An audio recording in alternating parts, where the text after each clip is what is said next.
আসসালামু আলাইকুম বন্ধুরা, আজকে আবারও আমরা চলে আসলাম চিটাগাং রোড কাশপুর ব্রিজ সংলগ্ন শীতলক্ষ্যা নদীর পার ঘেঁষে।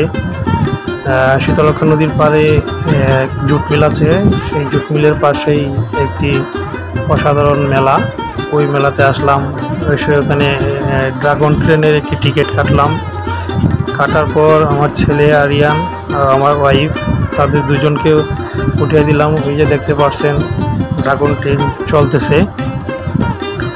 আর ওই যে পিছনে দেখা যায় আপনার জুট মিলের পুরনো ভবনগুলো, যদিও এখনও জুট মিলগুলো চলে না সেরকম, আগের মতন সবগুলো মানে বন্ধ আছে। কিন্তু এখানে প্রতি সপ্তাহে প্রতি শুক্রবারই মোটামুটি অনেক মানুষের সমাগম হয়। বন্ধের দিন শীতলক্ষ্যা নদীর পাড়ে মানুষ ঘুরতে আসে, আর সেখানেই বসছে মেলা। যেমন ড্রাগন ট্রেন আছে, ছোটদের ঘোড়া আছে, তারপরে নাগরদোলা, নৌকা।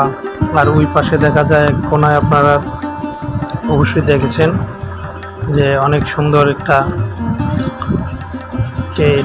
টেডি বিয়ারের মতন, ওইখানে ছোট বাচ্চারা উঠতেছে, ওখান থেকে আবার নামতেছে, নামে ওরা খেলাধুলা করতেছে।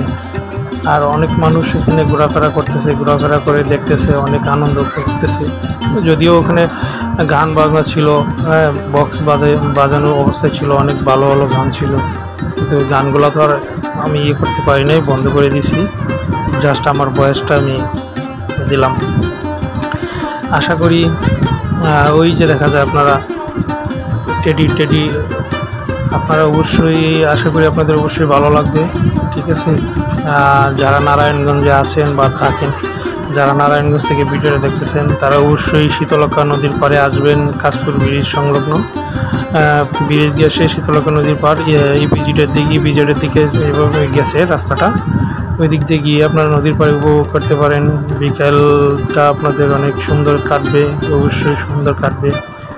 হ্যাঁ, আমাদেরও অনেক ভালো লেগেছিল বিকেলে এভাবে ঘোরাফেরা করছে। আর বেশি আনন্দ লাগছিল আমার ছেলেকে ড্রাগন ট্রেনে উঠাতে পারছি।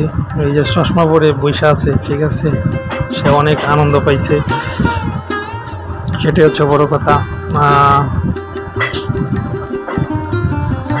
ট্রেনটা এরকমভাবে ঘোরান, মানে ঘুরতে থাকে। তো পিছনে যে একটা লোক দেখা যায়, ওই লোকটা হচ্ছে ওইটা কন্ট্রোল করে, ওইখানে সুইচ দেয়া, তারপরে এটা মনে করেন অটোমেটিকলি ঘুরে। তো পিছনে বসে আছে। বিকালে তখন আমি যখন গেছি তখন মানে 5টা বাজবে, 6:30 বাজে, 6টা 6:30 এরকম বাজে, সন্ধ্যার কিছুক্ষণ আগে। তখন লোক সংখ্যা কম ছিল, এর আগে অনেক লোক সংখ্যা ছিল।